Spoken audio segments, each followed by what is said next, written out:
My dad too, but they won't find us. I've seen things. Slagar clears his tracks and makes false ones. Our rescuers will all go the wrong way. Hi, Redwall fans. It's me, Kristin Fairlie, the voice of Auma, the warrior badger from Redwall. Answering a few questions for you today. So thank you so much for your submission. I love chatting with people about the cartoons I worked on, so this will be fun. Let's get into it. So the first question is, how were you cast as Auma for Redwall? And did you audition or did the producers recruit you? So Redwall was produced by Nelvana, the company who did Little Bear and Babar, King of the Elephants. And for those of you that don't know, I am the voice of Little Bear and also the voice of young Babar when Babar was a baby in the series and in the animated movie that came out around that time. So we recorded Redwall in 1999, and one of the executive producers, like Michael Hirsch, they were familiar with my work from Little Bear and Babar, and so they asked me to audition for multiple characters so they could place me in the right role. So I also read for Tess, and actually that might have been, and Cornflower. So I read for Tess, Cornflower, and Auma, and I ended up with the role of Auma. So that is how that went down. So I did audition, but I think they wanted to make sure they found a place for me in this epic mouse woodland creature warrior tale. Okay, so the next question is, were you familiar with the Redwall books beforehand, and did you read any of them?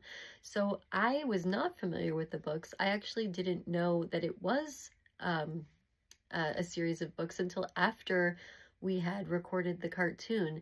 I was really young, and it just seemed like this magical, fantastic idea that someone had. And I didn't know, that it was based on books until later. But it was just, I almost didn't need to read the books because the scripts were so beautiful and detailed. And the story was just like woven so carefully. I actually just went through my entire big drawer of scripts for my career, and I was so sad that I don't have a Redwall script with me anymore, so I'm sorry. I was going to show it here because I have so many Little Bear scripts and Babar scripts and that sort of thing, but yeah, unfortunately, it looks like I didn't hold on to or get to keep a Redwall script intact, so I have never actually read the books. And I also didn't know that it was a multiple, three different story book, I guess, like Lord of the Rings. I didn't know it was a trilogy and had multiple parts. So yes, I didn't read the books. Sorry. But maybe I'll give them a read now. I love to read. Okay, the next question is, do you have any memorable moments from recording? Did you work directly in the studio with Tim Curry, the season's villain? If so, how was that experience? So I was really young, but I do remember recording with the other kids, Tyrone Savage, Sarah Gadden, Allison Pill, and Michael Cedar. So it was really fun recording with the other kids on the show. Just a really interesting experience. On other shows that I worked on, I didn't really get to record with a lot of kids that often. It was mostly adults or adults voicing kids. So that one was really kid heavy, which was really cool to hear everybody else's work. And we did record as an ensemble. So yeah, really great experience. Tim Curry, such a huge fan. Oh my God. when I found out he was a part of the show, it was just like the coolest thing ever. So we didn't get to record with him, unfortunately, because he, I'm not sure where he was, possibly LA, but he phone patched, which is when you're in a remote studio and, you know, they basically call the studio, through some special equipment, and they record the voice actor's role remotely. So that is how Tim participated in the show. But we did get to hear his work, to know what we were reacting to, which of course he was quite scary, scary sounding. So that really helped with influencing our performances. And I mean, just hearing his voice, you know, so epic, Rocky Horror Picture Show, Home Alone, just so iconic. Such an honor to get to be a part of anything that he is a part of. So I think that was really, really cool for me. It was a big deal when I was a kid. Um, did any of your work on Redwall help prepare you for any future roles? So it did. The amazing thing about Redwall is that the subject matter was far more serious and heavy than any other cartoon I'd recorded on thus far at the time. So it was a real opportunity to bring like a realness and a rawness and you know, I guess kind of an urgency and like a like gravitas to a record. Most of the things I worked on, you know, had been very you know, childlike, more like up cartoonish energy, whereas this show, you know, had a really good like levity to it, is maybe the right word. Very serious subject matter, you know, having to do with like honor and justice and bravery, and that the seriousness of the show, the tone of the episodes, and tapping into like this difficult situation that Auma goes through when she's kidnapped or badger napped, mouse napped with the other young characters. You know, she's trying to be brave. She's one of the older woodland creatures, trying to keep the younger ones safe and to help them be less afraid. So it was a really great opportunity to explore the more serious end of voice acting. And of course, she had that amazing battle cry. So that was my first time doing anything like that in the studio. And that kind of helped prepare me for a lot of the video game work that I've done.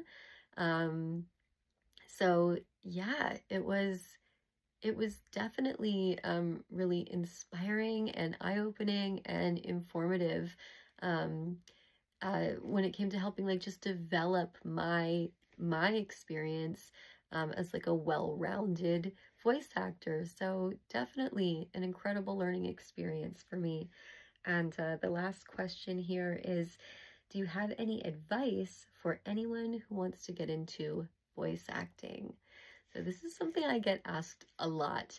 And, you know, I started when I was very young, as I mentioned. So things are a lot different now, which is probably better because, you know, nowadays we have our phones, we have GarageBand, we have all these ways to record ourselves.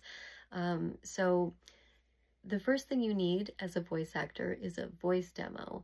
And depending on what kind of voice work you want to do, you know, if you're interested in ads, commercials, hosting, announcing, that's an entirely different type of voice demo from cartoons, right? So let's say you want to be a cartoon character, you probably already do, you know, some cute or funny or crazy voices, maybe talking to your dog, you know, or like your pets, like high-pitched or cutesy, or maybe you do like a silly voice with your friends, or maybe you do a great impression, you know, of a voice that already exists, like Batman, for example. This is my favorite, my favorite piece of artwork by Lucia Heffernan.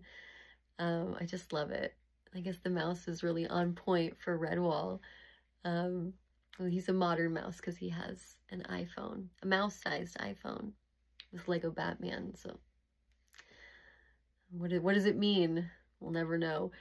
Anyways, okay, so voice acting. Yeah, so what you want to do is you want to make a demo reel. And a demo reel is just short clips, maybe 10 or 15 seconds, probably no longer than 30, of just the voices that you can do. So you can easily record those yourself. Want to make sure the sound quality is really good. You want to make sure there's no noises happening in the background. My puppy here is trying to get my attention. Are you okay, Gideon? Good boy. So cute. So you want to edit those little clips together, basically.